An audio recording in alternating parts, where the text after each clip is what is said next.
At this point, Chinese takeout has become a staple in American culture. The thing I really love about Chinese takeout is that it's one of the only things, specifically in American culture, that's actually about a whole meal. It's never just the one. It's the rice, it's the noodles, it's the side dishes, it's the chicken, it's the beef, having all of that in one experience. Maybe one of the few things that the family sits down to eat together. Which begs an extremely important question, which is, what is the perfect combination? So I asked you, the audience, and did a poll on my Instagram. We asked you to vote on your favorite Chinese dishes in 5 separate categories. So I'm taking the winners of each category. I'll show you how to make them all at home perfectly so that they're just as good, if not better, than most Chinese takeout restaurants. And at the end, we'll find out our favorite dish and determine, is this the perfect Chinese takeout meal at home? Let's begin. So we're starting off with the greatest simple homemade egg rolls. And before we actually make these egg rolls, obviously you'll serve them with a sweet chili sauce. You could easily buy this at the store, but come on, we're gonna make our own. And it's honestly not that hard. So here's how you do it. In a small saucepan, add 1.5 cups or 300 grams of granulated sugar, half a cup or 120 milliliters of water, 1 cup or 240 milliliters of white distilled vinegar, half a cup or 120 milliliters of fish sauce, half a cup or 20 grams of dried Korean chilies, 5 whole peeled cloves of garlic, 2 green onions rough chopped, place on the stove, bring it to a boil over medium-high heat, and then place either a lid or a cartouche on top. Reduce the heat to low and simmer for 10 to 15 minutes or until everything is completely softened. Transfer all that to a blender and blend on high until as smooth as possible. Transfer to a bowl, cool it down, and you have, I would argue, one of the most delicious sweet chili inspired sauces that there is. Forewarning, fish sauce is stinky when you make it. Now, egg rolls. The filling is everything. It is the beating heart, the soul of the egg roll. So use the highest quality 1 pound or 450 grams of ground pork you can possibly find. I wanted high fat. Okay, none of that lean ground bull. And if you have a meat grinder, great, but you're basically just gonna grind 1 pound of a boneless, fatty Boston butt. I will say, this is obviously the benefit of grinding your own. I chose to grind my pork 2 times to make sure the filling was extra fine. You obviously don't have to do that. You also don't even have to grind it yourself if you don't want to. I just like to control my product. Heat a large pan or pot over medium-high heat. Add just enough oil to coat the bottom of the pan. Add in your ground pork and smash that down to get full contact. Let that sear for about 2 minutes till you start to get some browning, and use a hand masher to break up the pork as finely as possible. Let the pork continue to cook, stirring often until you get little crispy brown bits like this. Pop one of those in your mouth, brother. Woo! Don't go to Flavor Town. Once that's brown, reduce the heat to medium. Into that pot, you're gonna add a 1-inch knob of ginger, grated, 2 green onions thinly sliced, the whites and the greens, 4 cloves of garlic grated, cook that for 1 to 2 minutes, then add 1 teaspoon or 4 grams of MSG, a 1/4 teaspoon or 1 gram of ground white pepper, 1 teaspoon or 4 grams of granulated sugar, 1 tablespoon or 15 grams of Shaoxing wine, 2 tablespoons or 30 grams of soy sauce, 1 teaspoon or 4 grams of toasted sesame oil, 1 tablespoon or 15 grams of oyster sauce, 2 carrots that have been shredded, 2 cups of cabbage thinly sliced. Increase the heat to high and cook, tossing often, just until the vegetables are softened, about 2 to 4 minutes. Turn the heat off and transfer your cooked filling to a sheet tray to cool completely. The rest is extremely easy. All you need is an egg roll wrapper. Obviously, you can make them yourself. Roll wrappers made at home, not always worth the squeeze. So find the finest quality you can or make them at home if you wish. Lay an egg roll wrapper in front of you with one of the corners facing you. Lightly wet the edges with water. Place 3 to 4 tablespoons of your filling slightly off center towards you. Start by folding the bottom point up and over the filling. Fold the left and the right side over. And before you close this up, wet the tip of a finger and lightly dab the top point of the egg roll wrapper, close, and finish rolling all the way up to seal completely. Now rinse and repeat that process with all of your egg roll wrappers and filling until everything has been used up, and then fry at 350 degrees Fahrenheit or 175 degrees Celsius in a deep fryer or in a pot filled with vegetable oil until the most beautiful blistered GBD egg roll I think I've ever seen emerges. About 2 to 4 minutes. Remove, transfer to a wire rack to drain, and repeat with all of your egg rolls. Serve with your sweet chili and enjoy. Moving on to our second appetizer, pot stickers. This is by far the highest winner of the appetizer category with nearly 40% of the vote. So first we need to start with that classic salty, slightly sweet and sour dipping sauce. So in a small bowl, add half a cup or 120 milliliters of soy sauce, a 1/4 cup or 60 grams of Chinese black vinegar, 1 teaspoon or 4 grams of sesame oil, 2 teaspoons or 8 grams of mirin, 1.5 teaspoons or 6 grams of honey, 1 Thai chili thinly sliced, and a 1/4 cup or 60 grams of rice wine vinegar. Give that a little whisk together and that's your sauce. Let's talk filling. This is a much simpler filling than the last. So first you're gonna need a 1/4 of a head of green cabbage thinly sliced. Lightly season that with salt and give it a nice little massage.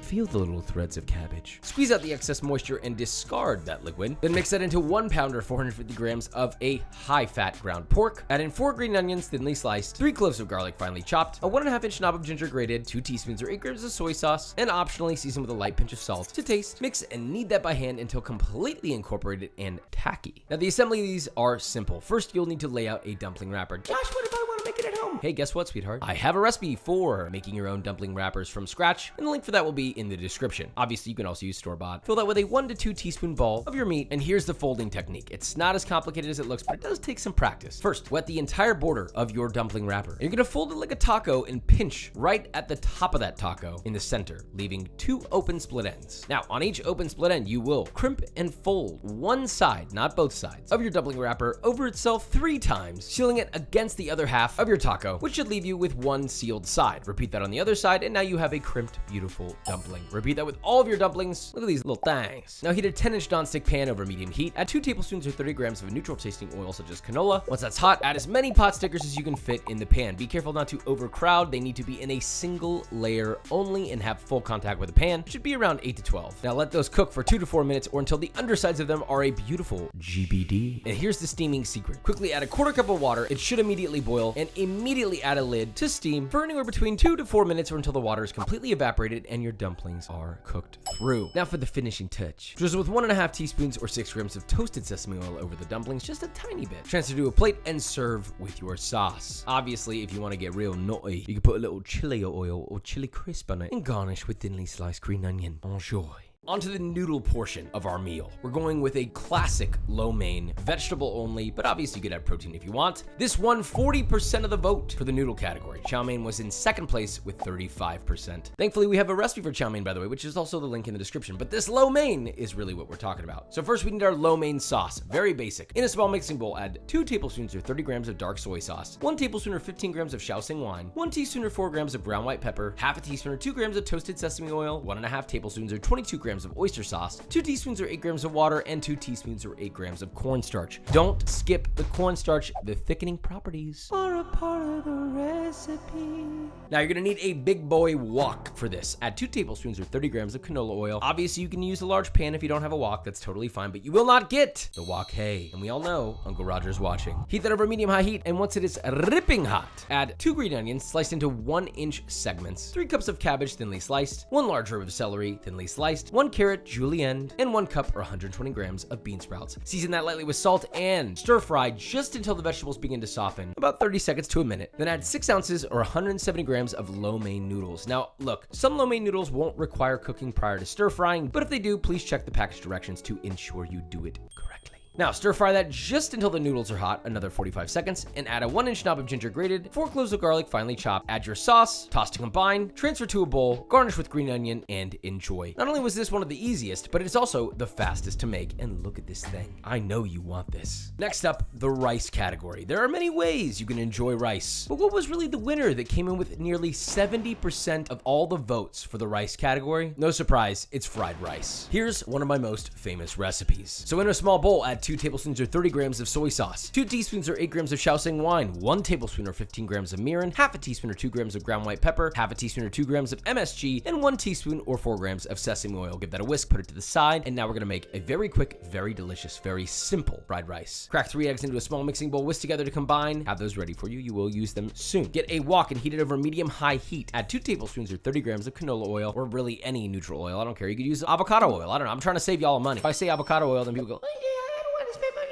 Okay, then fine. So once that's hot, add 1 shallot thinly sliced, 1 carrot finely diced, the whites of 3 green onions thinly sliced, season to taste with salt, stir fry that for about 30 seconds. Then optionally, you can add a half pound or 225 grams of a cooked protein if you wish. I have some of this cooked char siu pork, which I have a recipe for. The link is in the description for that as well. Now cook that another minute to get some browning on the meat and the veg is softened. Now push all that stuff to one side of the wok and tilt the wok in a way that the empty side is being blasted with your flame, bruv. Add a little extra vegetable oil to the pan if needed. Add your beaten eggs to the empty side of the pan. Let those cook just until the eggs are set. Don't forget to season them lightly with salt. Then once they're set, chop your scrambled egg up into small pieces, toss together. Then add in 3 cups of rice that has been cooked and chilled in the fridge overnight. Make sure that rice is broken up as much as possible. Stir fry just until the rice is hot. Then add half a cup or 70 grams of frozen peas. Add in your sauce. Stir fry for about 30 seconds and add 4 cloves of garlic finely chopped. Toss to combine. Then cut off the heat and garnish with your thinly sliced green onion tops. You know, the ones that you didn't add because we just used the whites earlier. And and that is your fried rice. Now, you can't have a Chinese takeout meal without a couple entrees, and the first entree was beef and broccoli. So I thought, well, let's make the most OG delicious beef and broccoli we can make at home. So first, slice 1 pound or 450 grams of flank steak as thinly as possible. I'm cutting this on a bias to get wider thin slices. Now, in a large bowl, you're going to velvet the beef. To do that, toss your beef with 1 teaspoon or 4 grams of baking soda and let that sit for 20 minutes in the refrigerator. You can also skip the velveting process if you want, but if you want that classic Chinese takeout, how is this beef so tender? Question mark? You're gonna do the velveting process. Next, assemble your beef and broccoli sauce in a small bowl by combining 1 teaspoon or 4 grams of dark soy sauce, 2 tablespoons or 30 grams of regular soy sauce, 1.5 teaspoons or 6 grams of white distilled vinegar, half a teaspoon or 2 grams of ground white pepper, 1 tablespoon or 15 grams of granulated sugar, and a half-inch knob of ginger grated, 1 tablespoon or 15 grams of oyster sauce, and whisk until combined. It's time to cook this thing, brother. So heat a large wok over medium-high heat. Add about 2 to 3 tablespoons of vegetable oil. Then once that's ripping hot, add 2 crowns worth of broccoli florets, season with salt to taste, and half an onion thinly sliced, season with a little more salt to taste just to bring out that water from the onion, and stir fry for 2 minutes. I want a little bit of color on that broccoli, and I want a little bit of crunch left in the broccoli. Do not overcook it. Remove that from the wok, add in some additional vegetable oil, another 2 to 3 tablespoons or so. Now, typically people would rinse the beef after the velveting process. Honestly, I skip it oftentimes, but if you want to rinse it, you can. Toss your beef in half a cup or 60 grams of cornstarch, shake off the excess, add your beef to the wok. Once you get your browning on one side of the beef, stir fry for about a minute, then add your broccoli and onions back to the wok, followed by your sauce, stir fry for 1 more minute, then cut off the heat, finish with 4 cloves of finely chopped garlic, toss, and serve in a bowl. That is it.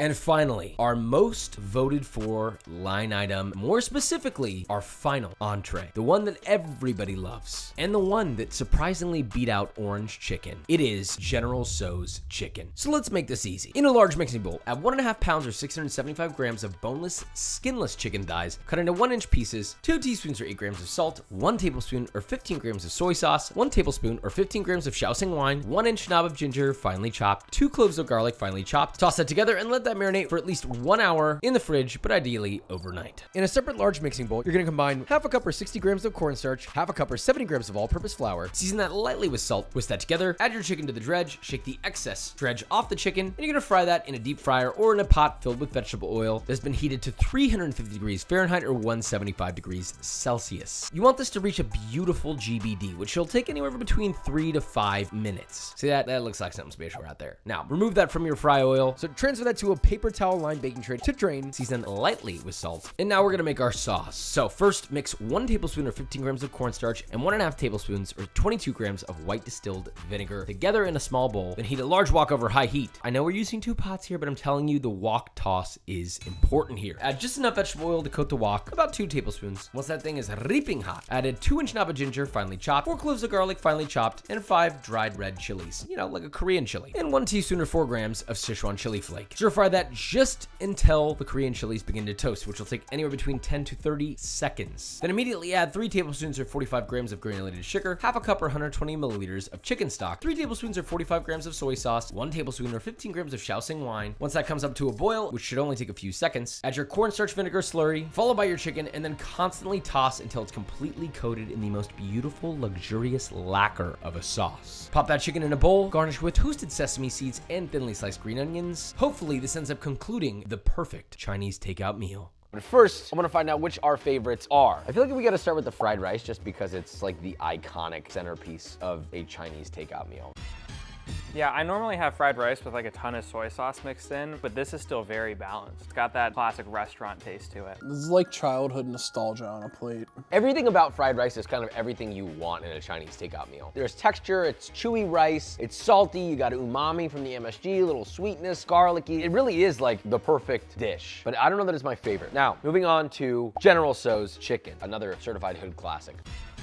I like General Tso's chicken, right? It's kind of like the same vibe as orange chicken, but just more flavor. It's got a spiciness to it. It's not too sweet, it's saltier. There's also just like the general flavor of the pepper is really what makes this dish. All right, before we go to the last main, let's move on to an appetizer, the egg roll. This is a classic. Give a little dunk in the sauce. That sauce just takes it up another level. Yeah, that sauce is not fair. The sweet chili you're used to is like the sugary, a little tinge of spiciness, red sauce that we're used to seeing in a packet or in a little mini deli sauce container. This is crack. This is essentially that in the sense of you got the sweetness and the spiciness, but there is so much flavor compacted into that. It's got like an oceanic quality to it. It's the fish sauce, but it doesn't taste like fish. Making egg rolls at home should be a standard. I'm telling you, this out of anything so far is the most worth making yourself. This redefined what egg rolls are for me. I didn't know they could be this good homemade. I think I'm very used to how they are at restaurants, and this effort that you put in is really worth it. These set the bar like here to the tippity top. For anybody thinking we're fluffing this, we're being real. This really good. Moving on to dumplings. Can't believe I'm poking this with a fork. What I will say is these will taste quite literally exactly like you would expect, but the texture is better because they're fresh made dough and they're made right in front of you. Now that being said, if you go to a restaurant that's making them fresh, you probably won't make them better, but you will make them just as good at home. I love the layering that you can do here. There's a lot of flavor on the inside, then you wrap that, and then you can layer texture and flavors on the outside. I think it's a great vehicle for flavor. Dumplings are one of the greatest things in the world. Cool, moving on. Lo mein. I love lo mein. It's a very sidestep dish to me. I like lo mein, but I don't love it. I think this would be a little more exciting if it was the first thing we ate, but we ate all these bangers, then we go to lo mein. I think it's a reminder that lo mein is quite literally a side dish. I've been making a lot of noodles recently, and it's a very quick process. You just stir fry your veggies, you throw the noodles in there, you have a sauce, that's it. It's gonna take much less time than anything else here, but it's not as good, but it's still a great dish. Last but not least, beef and broccoli. I'm surprised Mongolian beef didn't win this one, but hey, we made beef and broccoli just for you, so you gotta get a piece of broccoli, piece of beef.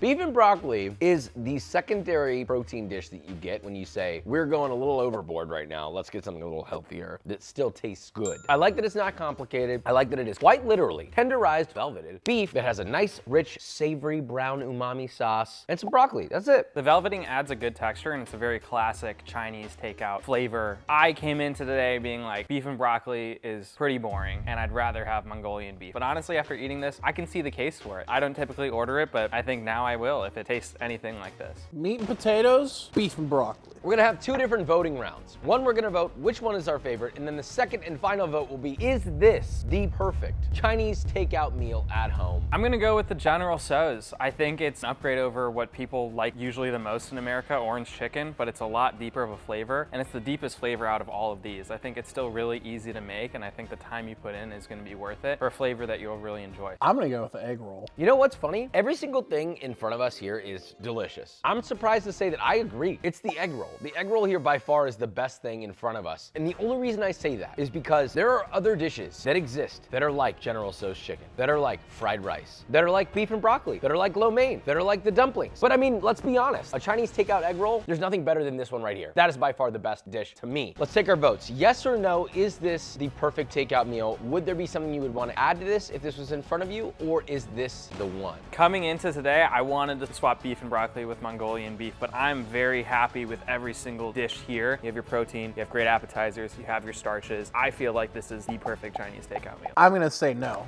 I'm not a huge fan of lo mein, and for me, if I were gonna do a meal, I would do 3 appetizers. I would change out the lo mein for crab rangoons. Honestly, I would probably replace the beef with Mongolian beef, just because I prefer it a little bit more over the beef and broccoli, but I wouldn't be upset if I got this. So in a way, this is a universal Chinese takeout meal. I would still call it a success, but if you wanna make the perfect Chinese takeout meal at home, you have the things in front of us that you need to make it. I hope you enjoyed this. I love you, subscribe, and goodbye.